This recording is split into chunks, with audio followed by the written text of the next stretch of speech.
Assalamualaikum warahmatullahi wabarakatuh. Waalaikumsalam warahmatullahi wabarakatuh. Selamat pagi ya anak-anak. Pagi. Wah, kelihatannya kurang semangat ini. Aku Bapak ingin tahu semangat kalian. Bisa berdiri sekarang semuanya ya. Saya ingin anak-anak semua bertepuk semangat. Tahu kan bertepuk semangat ya? Tahu Pak ya? Oh, belum tahu ya. Kalau belum tahu, Bapak contohin ya. Begini ya. Tepuk satu, tepuk semangat. Semangat. Nah, seperti itu ya. Ayo, sama-sama. Ayo, tepuk semangat. Semangat.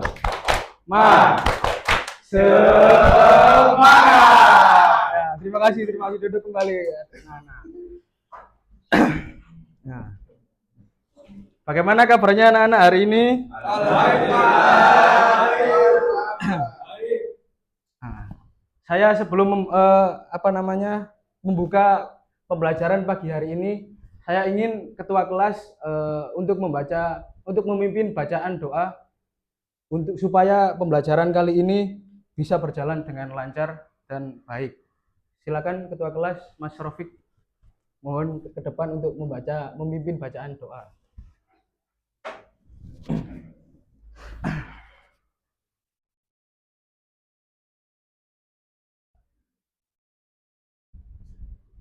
Sebelum kita mulai, mari kita bersama-sama baca Al-Fatihah bersama-sama.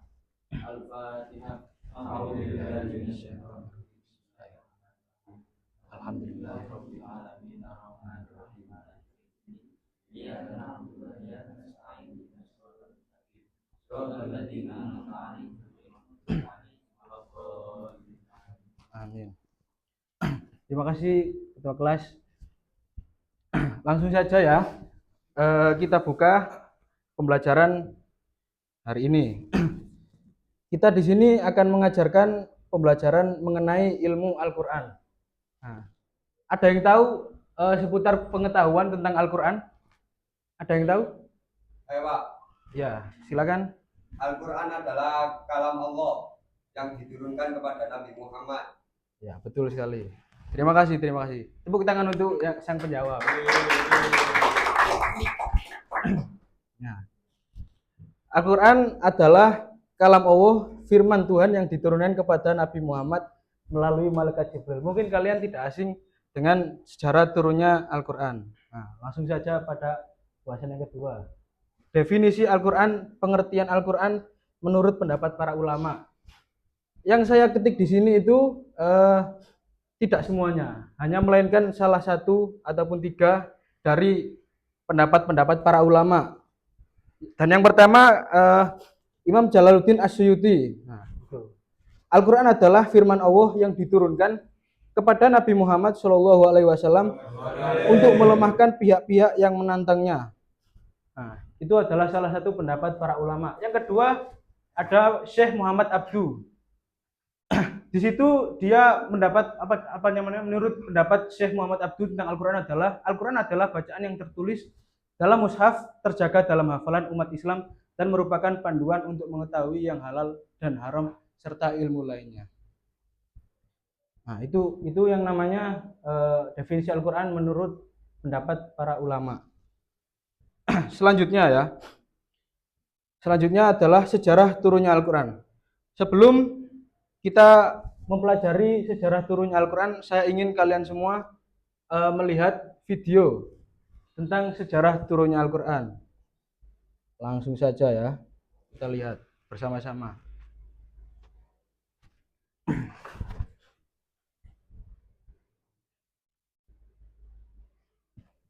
Orang ini ya.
Mungkin ngelek Bapak.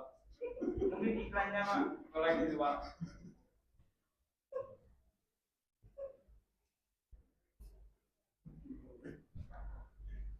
Mungkin butuh hotspot Bapak. Sudah, Bapak. Mungkin Sudah, anak-anak. Ngelek. Bentar ya anak-anak, sebentar Iya, Pak. saya konfirmasikan dulu kepada pihaknya ya Pak ya. Sebentar ya. Ya.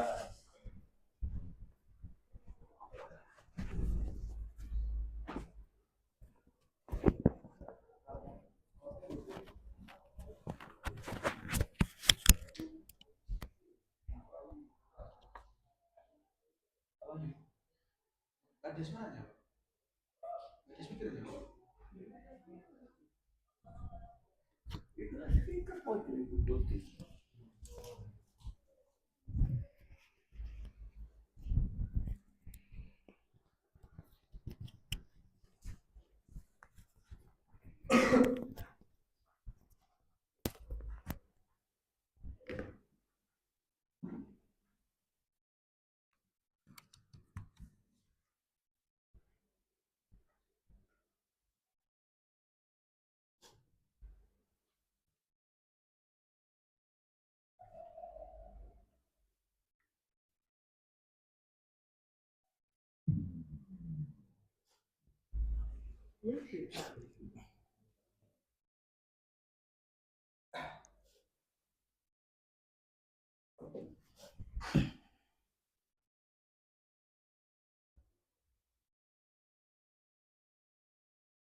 Al-Quran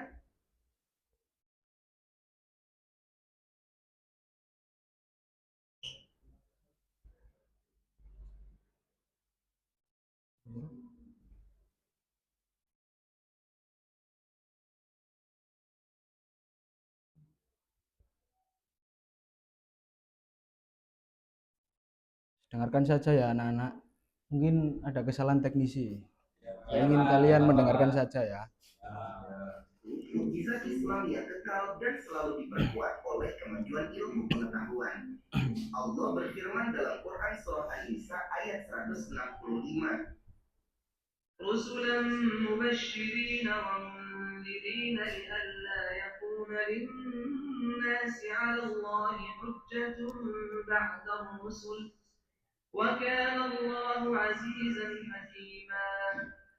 Itu berarti Al-Quran dituruni buat jadi bukti kalau Allah itu gak pernah ngedolimin hamba-hambanya teman Nauki. Perkembangan dan kemajuan berpikir manusia senantiasa disertai oleh wahyu yang sesuai buat nyelesain problem-problem masyarakat. Tapi teman Nongki, Al-Quran itu terlalu indah buat langsung gitu aja dipahami oleh kita semua. Jadi Allah ngutus Nabi Muhammad SAW biar risalah itu benar-benar nyampe dan dipahami juga dipraktekin sama kita semua. Nah, dari semenjak Quran diturunin, Quran baru selesai dibukuin pas zamannya Sayyidina Utsman loh, yaitu sekitar kurang lebih 13 tahun setelah Nabi wafat. Di masa itulah ayat-ayat Quran disatuin dengan tulisan yang seragam atau dikenal sebagai Rasul Utsmani seperti yang ada di Quran kita sekarang ini, teman-teman. Penyeragaman ini supaya mencakup semua ragam bacaan Al-Quran yang terkenal dengan qiraat sab'a, qiraat asyra, dan seterusnya. Karena Quran itu turun dengan 7 dialek bahasa Arab loh teman Noki. Belum selesai tahu, Al-Quran di zamannya Sayyidina Utsman itu masih kosong, alias belum ada harokat, titik, tanda baca, dan lain-lain. Nah, barulah pas Quran udah mulai tersebar ke luar negeri Arab, orang-orang mulai butuh tanda baca buat ngebaca Al-Quran teman Noki. Orang pertama yang kenalin tanda baca itu adalah Abu Al-Aswad Ad-Duali, sekitar kurang lebih 33 tahun setelah Quran dibukuin. Dari situ terus berkembang sampai jadi sama persis seperti Quran yang biasa kita baca teman Nongki. Semua itu merupakan sebagian dari upaya untuk melestarikan Al-Quran. Upaya-upaya itu kemudian berkembang dengan munculnya tilawah, kaligrafi, tafsir, tajwid, dan lain-lain. Di Indonesia sendiri, syiar Quran terus dilakuin. Salah satunya melalui event MTQ yang udah melahirin juara-juara nasional bahkan internasional. Misalnya Ustadz Muhammad Z.A., Ustadz Ramastia Luhu, Ustadz Didin Sirajuddin AR, sang maestro kaligrafi Indonesia, dan masih banyak lagi. Gak cuma mori atau kaligrafi yang dikembangin di MTQ, tapi ada banyak yang lainnya, kayak tafsir Quran, tahfidz, makalah Quran, syarhil Quran, fahmil Quran, qiraat sab'a, murattal, bahkan ada juga qiraatul kutub dan tahfidz hadis juga loh teman Nongki. Makin gencar eventnya, makin gencar juga orang-orang yang pengen belajar dan ikut melestarikan Al-Quran tentunya, terutama dari kalangan anak muda. Walaupun banyak generasi muda atau milenial yang gencar belajar Quran, tapi gak sedikit juga dari mereka yang salah paham tentang Quran dan maknanya, bahkan gak sedikit yang belum bisa baca Quran. Noki hadir buat ngajak teman-teman generasi muda atau siapapun deh buat nongkrong-nongkrong bareng sambil bahas, belajar, dan juga berkarya lewat Quran dengan cara yang super santuy biar Al-Quran terus eksis sampai kiamat. Amin. Jadi, apalagi yang dipikirin? Yuk follow IG dan subscribe YouTube Noki buat terus nongkrong bareng Noki. Nongkrong sambil belajar Quran. Yuk nongkrong di Noki. Itu sedikit dari penjelasan sejarah Al-Quran, ilmu Al-Quran ya teman-teman. Nah, sekarang penjelasan mengenai sejarah turunnya Al-Quran. Sejarah turunnya Al-Quran sejak zaman Nabi Muhammad, di mana beliau langsung menafsirkan ayat-ayat Al-Quran kepada para sahabat. Kemudian ilmu ini berkembang melalui beberapa masa penting, termasuk masa sahabat, tabi'in, dan masa kodifikasi dengan penekanan pada pemahaman yang akurat terhadap wahyu ilahi. Jadi ini adalah perkembangan Al-Quran pada zaman Rasul, pada zaman sahabat, tabi'in, lalu sampai sekarang menjadi kodifikasi yang lebih baik lagi ya. Seperti itu yang saya pahami ya. Selanjutnya, cara mengamalkan pesan Al-Quran. Mengamalkan pesan Al-Quran dalam kehidupan sehari-hari dapat dilakukan melalui beberapa cara. Yang pertama, membaca Al-Quran secara rutin. Di sini teman-teman pastilah ada yang jadi di sini teman-teman adalah yang pasti setiap harinya baca Quran, betul apa tidak? Setiap hari berapa juz yang dibaca? 4. Bagus. Ada yang lebih? Oh, enggak ada. Ya. Selanjutnya ya. Yang kedua, mengaplikasikan si ajaran Al-Quran dalam berbagai aspek kehidupan, seperti perilaku sehari-hari, hubungan dengan sesama, dan dalam menjalani berbagai ibadah. Nah, Al-Quran mengajarkan kita berbuat baik kepada seluruh umat manusia, seperti halnya cara berakhlak kita, beradab kita, bagaimana kepada orang. Terus dan Al-Quran juga mengajarkan kita tata cara sholat. Nah, seperti itu. Yang ketiga, berupaya menjadi pribadi yang berakhlak mulia dan selalu berbuat baik kepada sesama sesuai dengan ajaran Al-Quran. Nah, itu tadi yang saya sampaikan tadi, Al-Quran menjadi pedoman akhlak yang mulia untuk kita dan sesama. Nah, saya di sini ingin memberi kalian sedikit kuis yang dibuat secara berkelompok. Mohon kita semua anak-anak ya membuat kelompok 3 orang 3 orang. Sekarang ayo membuat 3 kelompok 3 orang ayo. Sudah 3 orang ya. Ini 2 orang Pak. Itu Pak. Enggak pas. Itu Jadi 1 Pak. Ini Ya Pak. 3. Kelompok 1 Pak. Kelompok 1, kelompok 2 dan kelompok 3. Nah, itu kertasnya dibagi ya di tas saya itu. Ya. Mohon diambil. Oh iya, tasnya lupa Pak ya. Diambil ya anak-anak. Di situ ada lembar soal. Ya, Pak. Iya Pak. Satu kelompok dibagi satu saja, dijawab bersama-sama. Oh iya, Pak. Makasih, Pak. Diskusi ya Pak. Diskusi betul.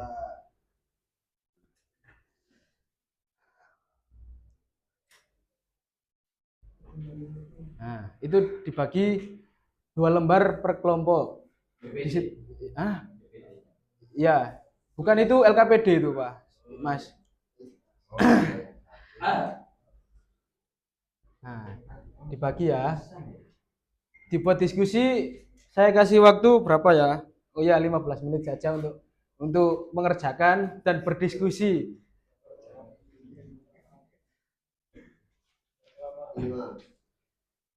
Dikerjakan. Untuk soal-soalnya dan jawabannya bisa dilihat di materi di atasnya. Ya, satu kelompok. Ya nggak apa-apa, nggak apa-apa. Dijawab ya Pak. Iya dijawab, ditulis ya. Ada yang bawa pensil anak-anak? Nggak ada. Oh ada, ya nggak apa. Pulpennya nggak apa-apa ya, nggak apa-apa. Pulpen nggak apa-apa. Jangan.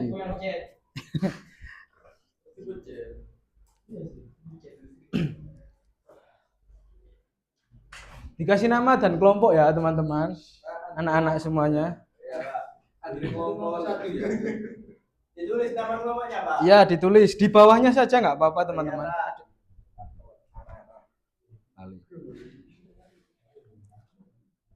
Sudah dikerjakan, ayo. Andri ngompol. Oh, ngompol.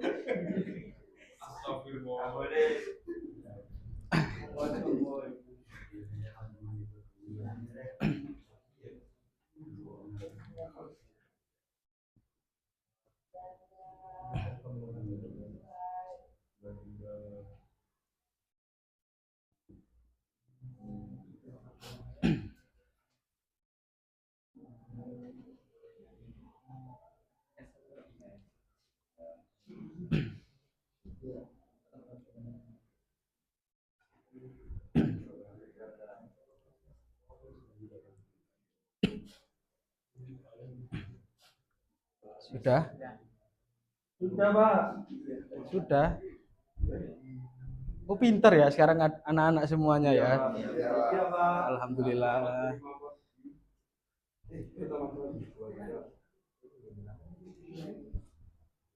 Ayo diskusi ya teman-teman. Ayo. Anak-anak diskusi.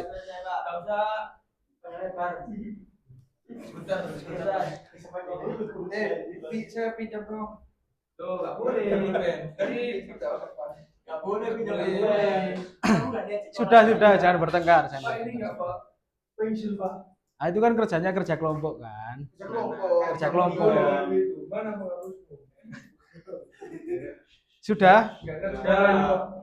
Sudah semuanya? Saya ingin tahu siapa yang bisa menjawab pertanyaan nomor 1. Ayo. Saya, Pak. Saya.